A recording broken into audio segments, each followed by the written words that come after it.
কিন্তু মুরব্বীরা শীতকে উপেক্ষা করে আজকের মাহফিলে এখনো বসে আছেন। আমি সর্বপ্রথমেই দোয়া করছি আল্লাহ তাআলা আমাদের এই মুরব্বী বাবাজিদের হায়াতে বরকত দান করুন, আল্লাহ জানমালের হেফাজত করুন। যুব সমাজ যারা আছেন সকলকে আল্লাহ তাআলা ইমাম হুসাইনের সৈনিক হিসেবে কবুল করুন। আমি মুখতাসার আলোচনা করব, যেহেতু রাত্র অনেক হয়ে গেছে। আমি আসছি অনেক আগেই, আমার ভাই আলোচনা করছেন, এগুলো দরকার আছে। আমিও বসে বসে শুনেছি যে প্রশ্নোত্তরগুলো দিয়েছে, এটা আমাদের বর্তমান ফিতনা ফাসাদের জমানায় এই প্রশ্নগুলোর উত্তর আমাদের সকলেরই জানা দরকার, ঠিক কিনা বলেন? যদি জানতে না পারি, শিখতে না পারি, তাহলে আমাদেরকে আটকায় ফেলবে। বিভিন্ন সময় বিভিন্ন প্রশ্ন এমনভাবে ছুটবে, আপনি আমি ছুটে আসতে পারি না, আপনাদেরকে ঘেরাও করে ফেলে, বলো তো এটা কি ওইটা কি। আপনাদেরকে অনেক সময় এমন কিছু প্রশ্ন করবে যেগুলো আপনি নিজে উত্তর দিতে পারবেন না। উত্তর যদি নাও দিতে পারেন, অত্যন্ত পক্ষে এই বিষয়টা মনে রাখবেন, নিজে যদি নাও পারেন, আহলে সুন্নাত ওয়াল জামাতের অসংখ্য উলামায়ে কেরাম আছে মুনাজারা মুবাহাসা করার জন্য। আপনারা শুধু ডাকবেন, আহলে সুন্নাতের আলেমরা সদা সর্বদা আসতে প্রস্তুত আছে ইনশাআল্লাহ। এখন আজকের মাহফিলের দুটো শিরোনাম আমি দেখলাম, একটা হচ্ছে মসজিদ এবং নূরে মদিনা মাদ্রাসা। পৃথিবীর বাবারে চিপস একটু আসতে কামড় দাও, তোমার চিপসের কামড় পুরা প্যান্ডেল হয়ে গেছে, ছোট বাচ্চা তো, আস্তে আস্তে খাও। পৃথিবীর সবচাইতে উত্তম জায়গা হলো মসজিদ, সর্বোৎকৃষ্ট জায়গা হলো মসজিদ, যেই জায়গাতে বসলে জীবনের গুনাহ মাফ হয়ে যায়। এটাই তো মসজিদ নাকি? ওইটা এটা এটা ওইটা মাদ্রাসা। মসজিদের সাথেই বসে আছে, এটা মসজিদের কান কিনা। রাসূল পাক সাল্লাল্লাহু আলাইহি ওয়াসাল্লাম বলছেন, তোমরা যদি মসজিদের কিনারা দিয়ে যাও, অর্থাৎ জান্নাতের বাগানের কিনারা দিয়ে যাও, জান্নাতে বসবা। বলা হলো, ইয়া রাসূলুল্লাহ এটা কি? নবীজি বলেন, ক্বালাল মাসাজিদ। মসজিদ হচ্ছে ওয়াহিদ, মাসাজিদ হচ্ছে বহুবচন। পৃথিবীর যত মসজিদ আছে সকল মসজিদ হলো জান্নাতের বাগান। নবীজি আমার দিকে বলছে, জান্নাতে বসলে 4টা ফল ভক্ষণ করবা। কয়টা ফল? 4টা। হাদিসটা মিশকাতেও আছে। 4টা ফল ভক্ষণ করবা। সাহাবাগণ প্রশ্ন করলেন, ফলগুলো কি? নবীজি বলছেন, 1 নম্বর ফলের নাম হলো সুবহানাল্লাহ। 1 নম্বর ফলের নাম কি? এই যে একবার বলছেন না সুবহানাল্লাহ, আসমান থেকে জমিন পর্যন্ত যতটুকু জায়গা ফাঁকা আছে পুরো জায়গাটা নেক দিয়ে ভরপুর হয়ে গেছে। রাসূল বলছেন, 2য় নম্বর ফলের নাম হলো আলহামদুলিল্লাহ। সকলে পড়েন আলহামদুলিল্লাহ। 3য় নম্বর ফলের নাম হলো লা ইলাহা ইল্লাল্লাহ। লা ইলাহা আফদালু যিকরি লা ইলাহা ইল্লাল্লাহ। সর্বোত্তম জিকির হলো লা ইলাহা, আল্লাহ ভিন্ন কোনো মাবুদ নাই। 4র্থ নম্বরের ফলের নাম হচ্ছে আল্লাহু আকবার। একটু জবান খুলে সকলে পড়েন আল্লাহু আকবার। মসজিদে যাবেন, 4টা ফল ভক্ষণ করবেন, সুবহানাল্লাহ, আলহামদুলিল্লাহ, লা ইলাহা ইল্লাল্লাহ, আল্লাহু আকবার। এগুলো পড়তে গিয়ে যদি কেউ মসজিদে কেউ ডিস্টার্ব করে, কেউ যদি আয়সা বলে তোমার ছেলে বিদেশে কেমন আছে, তেমন হয় কি না, তোমার পরিবার কেমন আছে, যদি এই প্রশ্নগুলো করে, আপনি তার স্থানটা ত্যাগ করবেন, এক নির্জন জায়গায় চলে যাবেন। কারণ মসজিদে ঢুকছেন, আপনাকে ডিস্টার্ব করলে আপনি স্থানটা ত্যাগ করে অন্য জায়গায় চলে যাবেন। রাসূল বলছেন, অন্য জায়গায় গিয়ে তুমি তাসবিহগুলো পড়বা, যতক্ষণ তাসবিহগুলো পড়তেছো তোমার আমলনামা থেকে আল্লাহ গুনাহগুলো মুছে দিতেছে। আমার আপনার জীবনে আমল করার সুযোগ অনেক, কিন্তু আমল করার চাইতে আমরা গুনাহ করি বেশি। সবচেয়ে দুঃখ কি জানেন? কষ্ট করে আমল করে। নবীজি বলছেন, দেখো তুমি আমল করো, সব আমল তুমি খুব সুন্দর করে করো, কিন্তু দুটো জিনিস তোমার অভাব আছে। একটা হচ্ছে স্বভাব, আর একটা হলো চরিত্র। এই দুটো জিনিস যদি তোমার পরিবর্তন না হয়, সকল আমল তোমার বিফলে চলে যাবে।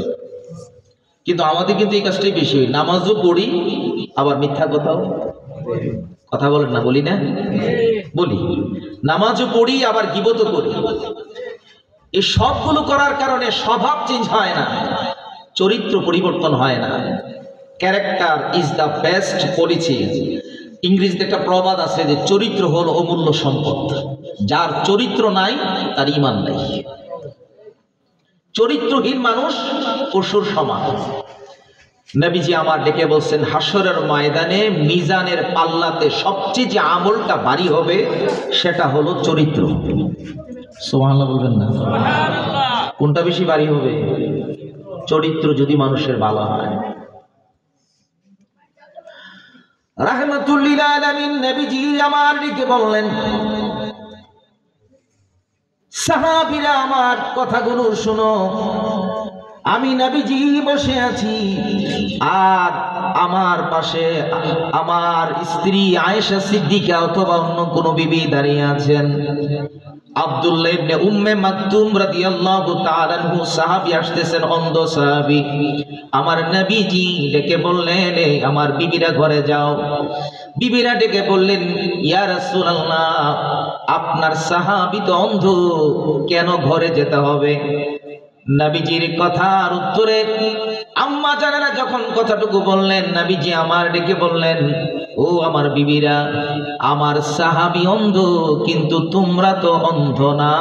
তোমরা তো ঠিকই আমার সাহাবীকে দেখবার পর্দা নষ্ট হবে। এই জন্য রাসূল বলেছেন, যার পর্দা আছে, চরিত্র আছে, ওই উম্মত হাসরের ময়দানে আমার কাছাকাছি থাকবে। চরিত্র যার ভালো, আজকে যারা বসছেন দেখবেন বর্তমান জামানাতে, আমি কিছুদিন পূর্ব মাহফিলে গেছি, বাচ্চাদের দৌড়াদৌড়ি। তো আমি একটি কথা বলেছি, দেখেন যত দিন যাচ্ছে, দিন দিন পৃথিবী খারাপের দিকে যাচ্ছে। আপনি স্বীকার করেন আর নাই করেন। আমরা শিক্ষকতা করি, আমার শিক্ষকতার বয়স 7 বছর। 7 বছরের আমলে, 7 বছরের জীবনে যতটুকু দেখেছি, প্রথম বেশি পড়াইতে গিয়ে যেতটুকু ভালো স্টুডেন্ট পেয়েছি, এখন বর্তমানে অবস্থা খারাপ। দিন দিন অবনতি হচ্ছে। গোটা পৃথিবীর নভমণ্ডল, ভূমণ্ডলের দিন দিন ঘাটতি হবে। আজকে দেখেন, আজকের যে সুসংবাদ সেটা হলো আপনার সিরিয়া বিজয় হয়েছে। বিজয় বলতে মানে কি, মুসলমানদের, সত্যিকার মুসলমানদের হাতে এসেছে। আলহামদুলিল্লাহ পড়ে, সত্যিকার মুসলমানদের হাতে এসেছে। এর আগে এটা আপনার আমেরিকার প্রেতাত্মারা এই দেশটাকে পরিচালনা করত। অথচ সিরিয়ার জন্য নবীজি নিজে দোয়া করেছেন। নবীজি এটাও বলেছেন, কিয়ামতের আগে, একদিন আগে হলো কিয়ামতের আগে সিরিয়া মুসলমানদের হাতে আসবে। সুবহানাল্লাহ। নবীজির কথার ভবিষ্যৎবাণী আজকে প্রমাণিত হয়ে গেছে। আল্লাহর হাবিব সাল্লাল্লাহু আলাইহি ওয়াসাল্লাম, দুজাহানের বাদশা নবী, যিনি মদিনায় এখনো উম্মতি উম্মতি বলে কাঁদে। আহলে সুন্নাত ওয়াল জামাতের আকীদা হলো, আমার নবী হলো ইলমে গায়েবের খবর দেনেওয়ালা। নারে তাকবীর, নারে রিসালাত, আহলে সুন্নাত ওয়াল জামাত, নূরে নবী যেখানে, মিলাদ কিরাম যেখানে, ওলি আল্লাহ যেখানে, পীরজাদা মুফতি জুবায়ের আহমদ ফাতিহ নুসানি শেখ, সুন্নি মহাসম্মেলন। সিরিয়া বিজয় হয়েছে, এটা আমাদের খুশির সংবাদ না দুঃখের সংবাদ? খুশির সংবাদ। আমরা পারবো না এখন, গোটা পৃথিবী শাসন আমাদের দ্বারা এখন আর হবে না। আপনি ইচ্ছে করলে গোটা পৃথিবী এখন শাসন করতে পারবেন না। এইভাবে মুসলমান চলতে চলতে একটা সময় ইমাম মাহদী আলাইহিস সালামের হাতে গিয়ে পৌঁছবে পতাকা। সুবহানাল্লাহ পড়েন। আজকে ফিলিস্তিনে আক্রমণ হচ্ছে না? কথা কেনা হইতেছে না? দিন দিন বাড়তেছে আক্রমণের মাত্রা। ওই দিন দেখা গেল একই সময়ে আপনার ৭২ জন মারা গেছে। ফিলিস্তিনের পতাকাকে উড্ডীন করতে চায় বাইতুল আকসাতে, বাইতুল মুকাদ্দাসে। নবীজি বলছেন, বাইতুল মুকাদ্দাসে যদি 1 রাকাত নামাজ পড়ো 25,000 রাকাতের সওয়াব। সে বাইতুল মুকাদ্দাস ইহুদিরা নিয়ে যাচ্ছে। মুসলমানদের সবচাইতে বড় শত্রু ছিল ইহুদিরা। ইহুদিরা মুসলমানকে, নবীকে বেশি কষ্ট দিয়েছে।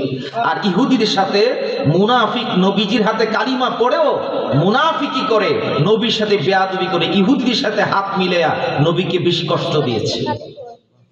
মসজিদে জেরা বানাইছিল। আজকে মসজিদ বানাইছেন, উদ্দেশ্য ভালো না খারাপ? ভালো। মসজিদ কি ভালো না খারাপ? ভালো। কিন্তু নবীজির আমলে মসজিদ বানানো হলো মসজিদে জেরা। মসজিদ বানায় গিয়ে বলতেছেন, ইয়া রাসূলুল্লাহ, মসজিদ একটা নতুন বানিয়েছি, আপনি নামাজের উদ্বোধন করবেন। নবী তো খুশি। নবীজি আসছেন, মসজিদে কদম দিবেন, আল্লাহ জিবরিল আমিনকে পাঠিয়ে বলতেছেন, আমার হাবিবকে গিয়ে জানায়া দাও এই মসজিদে যেন আমার নবী না প্রবেশ করে, কারণ এই মসজিদের ভিতরে প্রবেশ করে যখন খুতবা দিবে, ওই ইহুদিরা নামধারী মুনাফিকেরা তীর মেরে নবীকে এখানেই শেষ করে দিবে। নাউজুবিল্লাহ বলেন। চেষ্টা করা হয়েছে কিন্তু পারে নাই। আপনারা বলেন নবীকে হেফাজত